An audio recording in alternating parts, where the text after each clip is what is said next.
गांव के बिल्कुल कोने पर एक पुराना सा घर था।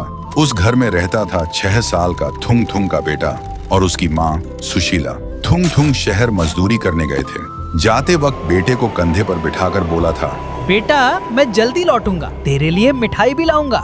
बेटे ने भी मासूमियत से पूछा था, पर पापा मुझे कैसे पता चलेगा कि आप आ गए? थुंग थुंग हंसकर बोला था, जब मैं आऊंगा ना तो दरवाजे पर लोहे की चीज से जोर से टुंग टुंग करूंगा, तब तू समझ जाना पापा आ गए। उस दिन के बाद 2 साल बीत गए। ना कोई फोन, ना चिट्ठी, ना खबर। गांव वाले माँ और बेटे को देखते ही अब फुसफुसाने लगते, लगता है थुंग थुंग अब नहीं आएगा। बेचारी सुशीला और ये बच्चा। लेकिन थुंग थुंग के बेटे को यकीन था उसके पापा जरूर आएंगे। इसलिए वह हर शाम सूरज ढलते ही घर के बाहर बैठकर हाथ में एक थाली और चम्मच लेकर धीरे से बजाता। माँ बस चुपचाप देखती और बिना कुछ बोले अंदर चली जाती। उनकी आंखों में आंसू होते, पर वह थुंग थुंग के सामने कभी नहीं रोती, क्योंकि एक सच जो बेटा नहीं जानता था।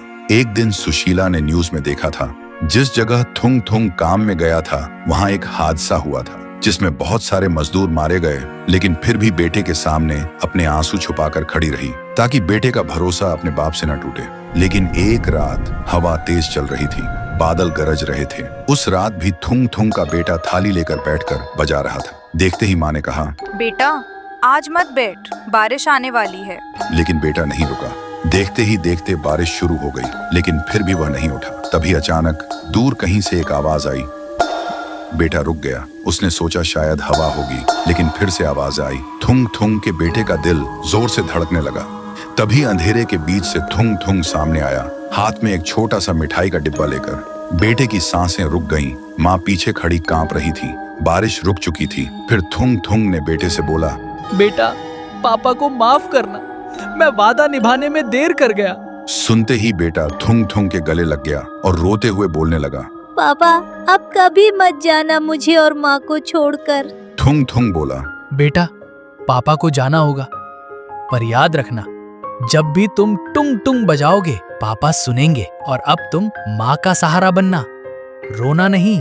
फिर उसने बेटे को प्यार से सुलाया और जाते वक्त बीवी के साथ बैठकर काफी देर तक दोनों रोते रहे। फिर बोला, तुमने मेरा वादा जिंदा रखा, शुक्रिया।